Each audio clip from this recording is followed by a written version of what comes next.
कथारे अछि प्रेम अंध प्रेम मानेनी जाति अजाति कलागोरा कि सान बड़ एभली अनेक उदाहरण देखिबाकू मिले किंतु एभली केतेक प्रेम कहानी रही जहाँ साधारण रे चर्चार प्रसंग पाल्टिछि।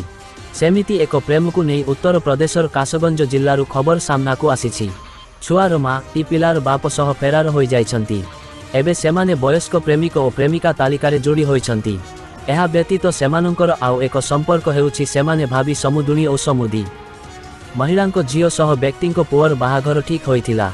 जूनरे बाहाघर हेबाकू थिबा बेले जूनरे पुअर बापा झियोर माँ सह फेरार हो जाइछंती। बहु खोजाखोजी परे सेमानंको पत्ता न मिलिबारु महिलांको स्वामी थानार द्वारस्थ होइछंती। एहा परे एसपी को निर्देश क्रमे पुलिस मामला रुजु करिबा सह तदंत आरंभ करिछि। पुओ झियोंको विवाह तारीख जेतिकी पाखेइला भाभी समुदी और समुदुणींको प्रेमर पारा भी बढ़िला। विवाह को 14 दिन बाकी थिबा बेले झियोर माँ को नहीं पुअर बापा फेरार हो जाइथिबा अभियोग होइछि। एहा परे झियोर बापा थानारे एफआईआर देइथिले। एसपी अपर्णा कौशिकंको निर्देश क्रमे मामला रुजु करिबा सह तदंत करुछि पुलिस। तेबे शकील एवं एही मामलार मुख्य कारपटदार कुहाजाउथिबा तांको झियोंको विरुद्धरे मामला होइछि। सबुठु बड़ कथा हेउछि शकीलंको 10 जन पिला थिबा बेले महिला 6 छुआर माँ। मिलिथिबा सूचना अनुसारे झियोर बापा जने दिन मजुरिया होइथिबा बेले तांकर बंधु शकील जने रिक्शा ड्राइवर।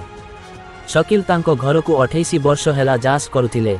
2 मास तले शकील झियोर बापांकु निज पुअर प्रस्ताव देइथिले। एहा परे झियोर 35 वर्षीया माँ एवं पुअर बापा शकीलंको मध्यरे कथाबार्ता आरंभ होइथिला।